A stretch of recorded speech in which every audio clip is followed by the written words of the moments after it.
Janasena CPI మధ్య పొత్తు సమస్య సద్దుమణిగింది. గన్నవరం సీటును సిపిఐకి కేటాయిస్తూ జనసేనాని నిర్ణయం తీసుకున్నారు.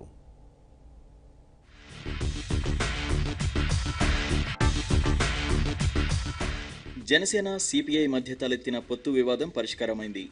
గన్నవరం స్థానాన్ని సిపిఐకి కేటాయించారు జనసేనాని. ఆ మేరకు సిపిఐ రాష్ట్ర కార్యదర్శి ఆదివారం సాయంత్రం ఒక ప్రకటన విడుదల చేశారు.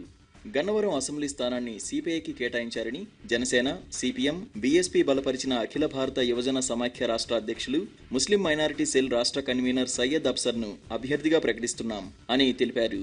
దీంతో పొత్తుల వివాదానికి తెరపడినట్లేనని ఇరు పార్టీలు భావిస్తున్నాయి.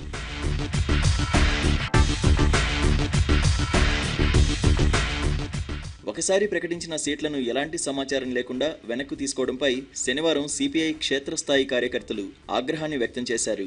జనసేన పొత్తులకు తూట్లు పొడిచిందంటూ బహిరంగంగానే విమర్శలకు దిగారు. రాష్ట్రంలో పొత్తుల మాట ఎలా ఉన్నా కృష్ణాలో మాత్రం ఒంటరిగా వెళ్దామంటూ జిల్లా స్థాయి నేతలపై ఒత్తిడి తెచ్చారు. పొత్తు నియమాలను జనసేన పాటించినప్పుడు మనం చేతులు కట్టుకోవాల్సిన అవసరం లేదని జిల్లా, నగర నేతలు గట్టిగానే వాదించారు. ఆది నుంచి అడుగుతున్న విజయవాడ పశ్చిమం నుంచి సిపిఐ నగర కార్యదర్శి దోనేపూడి శంకర్ను పోటీకి దించాల్సిందేనంటూ నాయకత్వాన్ని గట్టిగానే డిమాండ్ చేశారు. ఈ గందరగోళం నేపథ్యంలో అసలు సిపిఐ, జనసేన మధ్య పొత్తు ఉంటుందా లేదా అన్న గందరగోళం ఏర్పడింది. ఆదివారం రాత్రి సిపిఐ రాష్ట్ర కార్యదర్శి రామకృష్ణ ప్రకటనతో గొడవ సద్దుమణిగినట్లయింది.